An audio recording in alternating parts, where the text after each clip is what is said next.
I have never been paranoid. I have always trusted people, especially Katia. She was my wife, my soulmate, my support. We were not perfect, but we had our own harmony. I didn't believe in cheating for no reason. Men, yes, they are sometimes weak, but women? She was too wise for that. And here I am. I'm trying again to believe that it's just a fantasy, that I'm imagining things. But now I'm standing on the threshold of my own home, and I have a feeling that today everything will change. The evening started as usual. I came home from work, thinking about cooking dinner for the two of us, just spending time together. But I felt that there was something strange in the atmosphere. It wasn't something obvious, but it was something more than. I was just tired after a long day at work. My wife was in a different mood. She began to react strangely to my questions, to my attempts to talk. It became hard for me to believe that we were doing well. I even started asking her about her neighbor Maxim. All these years, we hadn't really even talked to him. He was one of those who was just always there. But today, her eyes somehow softened when I asked if he was planning to be with us today. It was so subtle that I hardly noticed. But over time, I began to pay more attention to the little things. I remembered one thing. Yesterday, when I came home, I saw Katia entering our house not alone, but with Maxim. They were talking and laughing like we hadn't laughed in a long time. It was strange. At the time, I thought it was just a friendly gesture. He was helping us with the repairs. Maybe they were just sharing the news. But today, as I watched her behavior, I felt that illusion of a perfect life cracking. That night, when I sat down at the table and thought about all, I realized one thing. I wasn't paranoid. I just started to see what I had been ignoring for a long time. So when she said that Maxim was coming to dinner, I realized that this was no longer just a nightly conversation about work or politics. This is something else. This is no longer just an innocent neighborly visit. I realized that something had to change. Only I would not be the one to change. The next day, I couldn't the feeling that I was being deceived. Everything that I had previously taken for granted began to remind me of a trap. Katia was polite. She didn't seem to notice anything in my behavior, but I noticed the little things. Too often she tried not to meet my eyes when I asked about Maxim's visit. It was no longer the usual friendly conversation. I started to remember everything that had happened recently. Max used to not even come to our house, but now he was at home every week. He helped with. He would do repairs, replace light bulbs, bring some tools. And I started to notice how often Katia talked to him on the phone. And not just on the phone. She would receive messages from him, often read them, and then quickly hide the phone. I even noticed once how her face became soft when she answered his texts. Sometimes it seemed that there was something more than just friendship between them. I tried to convince myself that these were just my feelings. Men often think that their wives are cheating on them, even when they not. I didn't want to be that kind of husband, but something deep inside me told me that I was wrong. That evening, after work, I decided to stay in the kitchen a little longer than usual. Katia was in the other room, and I heard her voice talking to someone on the phone. I heard Maxim's name. That was the last straw. When she hung, I walked over to her. "You talk to him a lot," I said, trying to sound calm. Katia looked at me, and her gaze was cold. "We're just friends, you know," she said. But her eyes did not respond to what she was saying. I paused, watching her. She was nervous. It was obvious. And at that moment I realized that I could no longer turn a blind eye to what was happening. She was hiding something. The more I thought about it, the more little details began to emerge. The way Katia was spending more and more time with Max, those late-night texts, the way she became distant when I asked about him, something was wrong. I was no longer just imagining it. The situation was real, and I could feel my trust it gradually crumbling. I tried to convince myself that it was all just my suspicions, but these feelings became too strong to ignore. I decided to do something I would never have dared. I started following them. First, everything was quite innocent, just looking at the car in the yard. I looked through the window a few times when I heard voices in the yard. I've never been one to look for problems, but now I couldn't shake the feeling that I had to do something. I started noticing when Max was coming over. I hear their laughter. And more often I see him staying out late at night, even after I should have been home. And the glances between them, are not flashy on the surface, but there is something in them that makes me feel uncomfortable. And then, one evening, everything became clear. I had worked longer than usual and was supposed to meet Katia at home for dinner. But when I walked in, I didn't hear the usual sounds. No delicious aroma from the kitchen. No way she was arranging plates on the table. The house was strangely quiet. My heart started pounding faster as I threw my keys on the table and called out to her. She did not answer. I could feel a feeling of heaviness in my stomach, and as I slowly walked to the living room, I heard their voices. They were sitting together on the couch, too close together, laughing about something. It was not just a friendly laugh, it was something more. Those looks, the way they were leaning towards each other, the way their bodies almost touching, it was more than I could bear. I wanted to say something, but I couldn't. I stood there silently, as if paralyzed. And then I just turned and walked out. I couldn't meet her yet. Not like this. Not at that moment. I didn't want to show my weakness. I knew I needed more proof, more understanding of what was going on.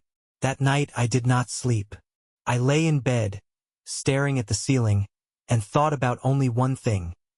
Their laughter, looks they exchanged. I didn't want to believe it, but every part of me said it was true. She was with him. But tormented me most of all was the question. Why? Why did she do it? What did I not notice? And most importantly, how can I make her feel the pain she caused me? I knew one thing. I would not leave it like that. I would not be the kind of man who just sits and waits. If she decided to betray me, I would do everything I could to make her realize the price. I was not a fool. And this was the only thing that calmed me down now. I would not act hastily. I would not dare to take a senseless step without a plan. If I had to face this, I had to do it right. I had to gather information, find confirmation of my suspicions, and do everything so that she couldn't turn away or convince me that it was just a trick of my imagination. The next day, I started to act cautiously. I went back to work as usual, trying to keep a straight face, even though I was torn inside. A storm of emotions. Katia was too busy to notice my changes. I wasn't going to tell her anything, it was my game, and I intended to win. I knew I couldn't just watch them from an observation post at home. I began to follow their every move. At first, as before, it was an unremarkable observation. I studied their schedules, knowing when and how they could meet. I even began to pay attention to little things like a change in her habits.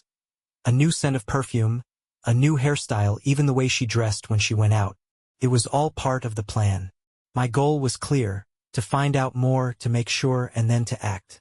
And although I knew it might hurt me, I couldn't just let her keep it. This was my life, my family. And if it was her choice, I had to do everything I could to ensure that she did not suffer any consequences. I started checking her cell phone. At first, without any hint, quietly and unnoticed. If she had noticed, I would not have been able to explain my behavior. But I to do it. And every new message I found, every new letter I read, only confirmed my suspicions. He wrote to her more than I thought. And not just about little things. I found messages in which they discussed when they would meet the next time I was in the office. I could feel my heart clenching with anger. At the same time, I realized that I was the right path. This time I am not going to back down. But the worst was yet to come. Now that I knew it was true, I started to understand how difficult it will be to take this step, and how I will feel after everything comes to the surface. I will have to become what I have always been afraid of becoming. A man who lost everything but did not remain a powerless victim. With each new discovery, I felt a cold calm envelop me. I wasn't looking for this evidence, but now that I had found it, I couldn't turn back. Kate's cell phone was no longer a taboo for me.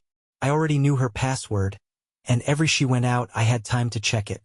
I found wasn't just confirmation of my suspicions. It was proof of her infidelity. I found a series of messages in which they discussed the details of their meetings. She would write to him when I was at work, when we were planning to go to my parents' house, when I was going on a business trip. They would arrange meetings when I was busy with his own affairs. She even told him how hard it was for her to find time for us, how she longed for more freedom. In one of the messages, I saw a phrase that threw me off track. "I'll see you again when Jason is at a business meeting on Friday. I miss you." I could barely breathe after that. Every word was like a knife that stabbed into my heart. I stood in her bedroom, looking at her phone screen, and felt everything inside me change. She made me feel like a fool. And the worst part was that now that it was so obvious, I couldn't just forget. But I didn't feel angry. She had already received her share of pain. She just didn't know that I had found out about everything. She didn't know that I had already seen all those messages and knew how much time they spent together. I sent her one message. "We'll be home tomorrow. Will Max be with us too?" It was the last straw. I knew that this day would change everything. I was ready to meet with them both and dot the I's and cross the T's. I didn't need any more proof. I already had everything I needed to put an end to this comedy. And now there was only one question left. How will I behave with them when we meet? The next day, when I saw Katia, everything was as usual. She didn't. I suspected nothing. She smiled and told me about her plans for the evening, but I could feel her alienation, even if she tried not to show it. Her words were light, almost too light, as she was trying to it seem like everything was fine. But I knew the truth, and this day was mine. That night, when we sat down at the table, I looked at her and realized that this moment would change everything. She was no longer the woman I loved. There was no longer the warmth in her eyes that there used to be. She acted as if she had never been a part of my world. I could feel my heart clenching in pain as I looked at her smile, and it seemed she could sense it. No matter how hard she tried to hide her anxiety, her face showed signs of nervousness. I couldn't take it anymore. "Katia," I said, watching her reaction, "I know about you and Max." Her face instantly changed as soon as I said those words. At first she was silent, and fear appeared on her face. But she quickly pulled herself together and I tried to look calm. "What do you mean?" she asked, her voice shaking slightly. I put my cell phone on the table, slid it over to her, and pointed to the screen. "This is what I mean." An involuntary shock flashed in her eyes, but she immediately turned her head as if trying to hide the truth. She couldn't look at me, and then I felt her defense break down. She was caught, and it was obvious. "How could you?" I couldn't keep the pain out of my voice. "We were together for so long. How could you betray me with him?" She began to rub her fingers nervously on the edge of the table, her voice foggy. "Yeah, Jason, it's not what you think." But I didn't listen anymore. It was all already clear. I watched her attempts to explain, her excuses, and all I felt was emptiness. I hadn't trusted her for a long time. Nothing she said mattered anymore. Then I turned and looked into the eyes of Max, who was sitting on the other side of the table, silently watching us. His gaze was full of uncertainty, as if he was trying to gather himself to say something. But I already knew he had nothing to say. There was only fear in his eyes, fear of being discovered. I took a deep breath and stood up from the table. "I know everything now," I said, not looking at them. "And all I want now is for both of you to leave my house." It was my moment, not in the way I had planned, not in the way I had imagined, but everything was decided. The silence in the room was deafening. I looked at them, at the two people who seemed to be unable to bear my gaze any longer. Katia was sitting with her head down, her eyes full of tears, but I no longer felt pity. She betrayed me. She chose him over me. Max sat there as if frozen, not knowing whether he should do anything, to speak, or whether it was better to just keep quiet.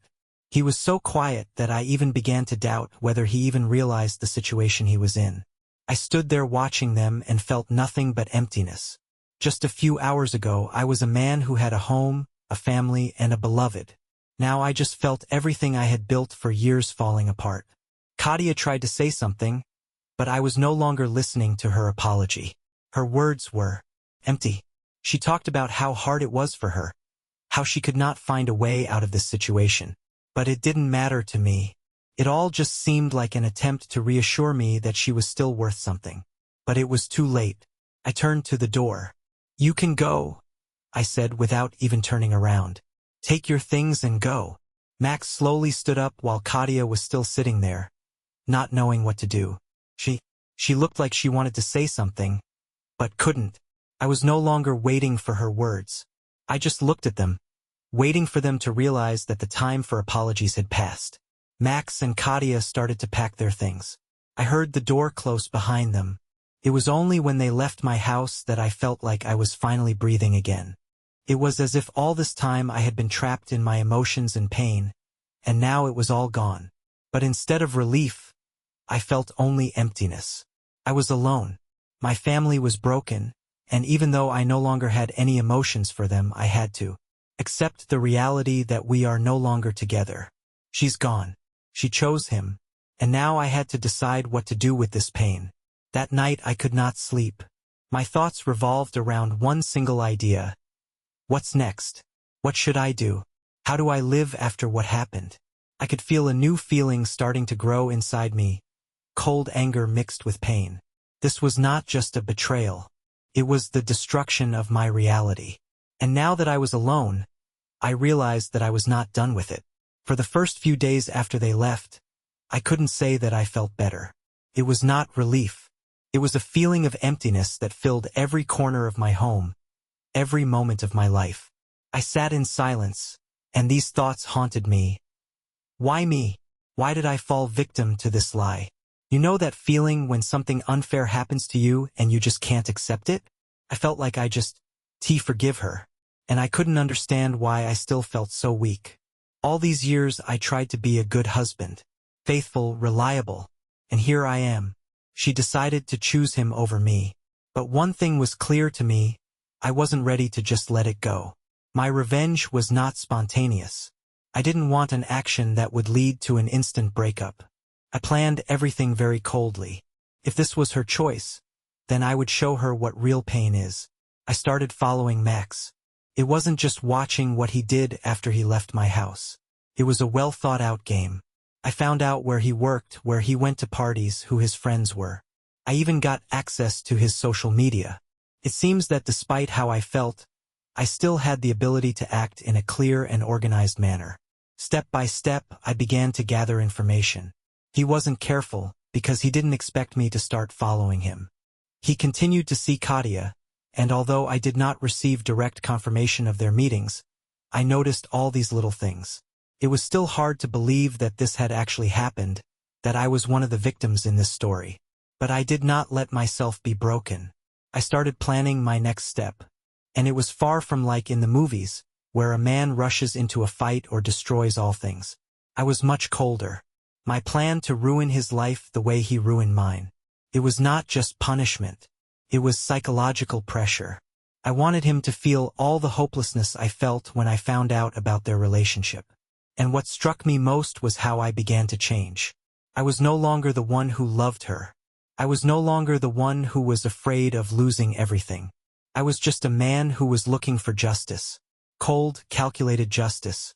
I could feel my strength growing with each new step.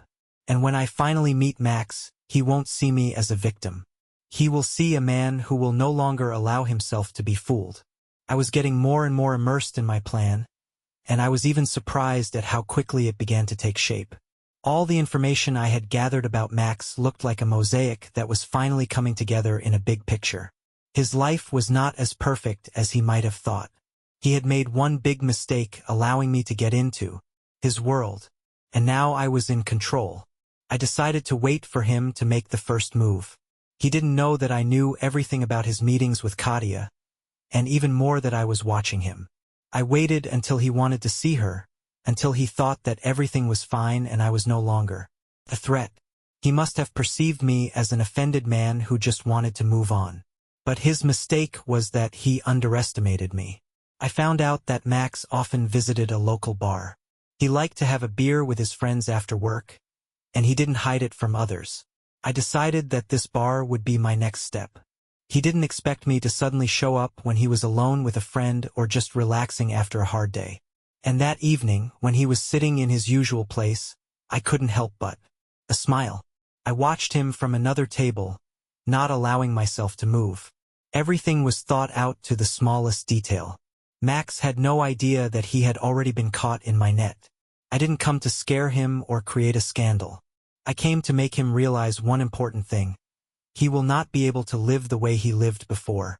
I am not just leaving it in the past. I will breathe down his neck until he realizes that he is responsible for this fall. The choice of how I would treat him came spontaneously.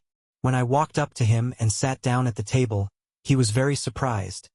But even for a moment he could not hide the feeling of nervousness in his eyes. He did not understand why I was here. I was absolutely calm. "Max," I said, his name tangible but cold. "How are you?" His reaction was instantaneous.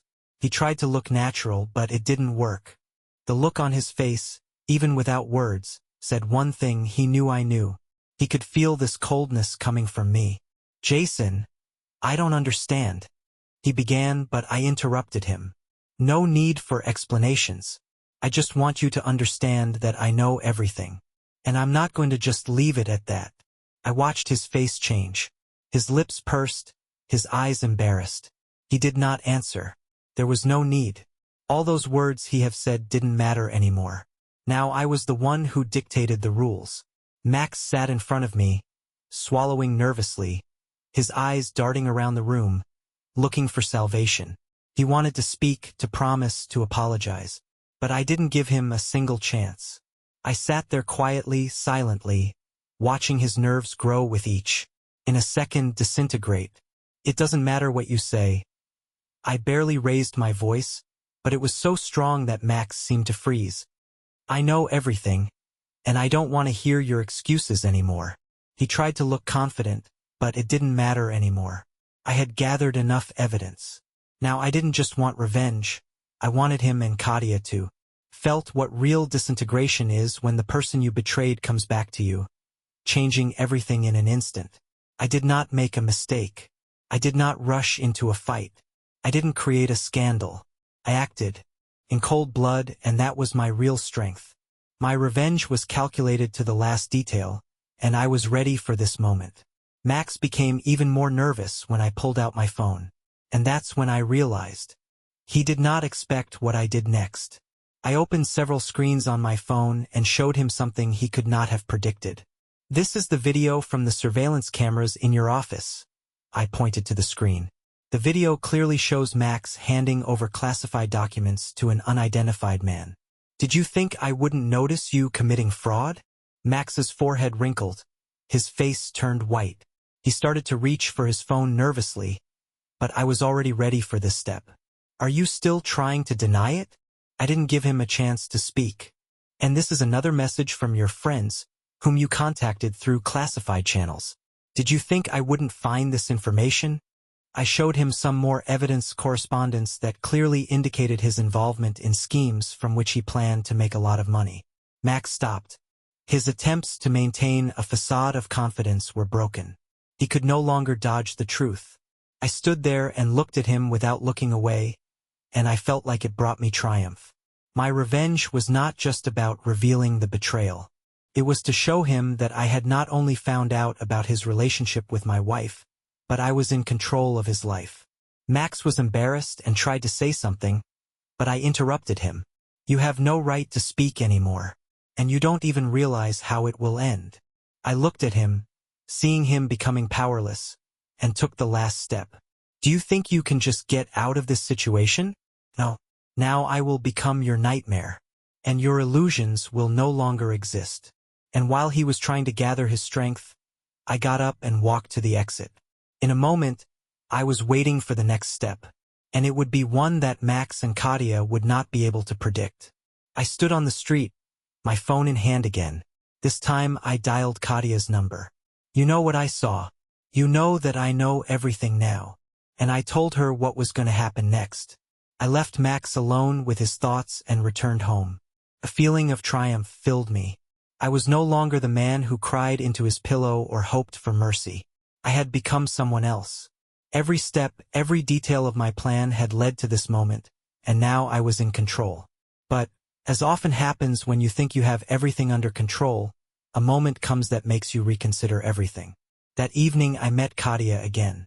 I had no intention of being subjected to her promises or excuses. I felt like my patience was out, and the next step had to be the end of this game. When she entered the room, her face was gloomy. She already knew that I had found out about everything. But she didn't know what I meant when I told her about the ending of the story. She tried to look calm, but I could feel her shaking. She realized that I was not just threatening. "Jason, please, it's not what you think." Her voice was shaking, but I didn't listen. I interrupted her. "I saw everything. I know everything. And I'll tell you what happens next." I stood up and took a few steps toward her. My hand lingered on her cell phone, which she was used to keeping with her even at home. She looked at me, but did not try to take it away. She was only interested in how I was going to respond to her choice, and that was her mistake. I tapped a few buttons on the screen and then turned the phone toward her. Here's what I found. It was correspondence with Max, but not just intimate conversations, but many secret documents that Katia had sent him while I was at work. She wasn't just betraying me emotionally. She was part of a conspiracy that involved business. She went further than I could have imagined.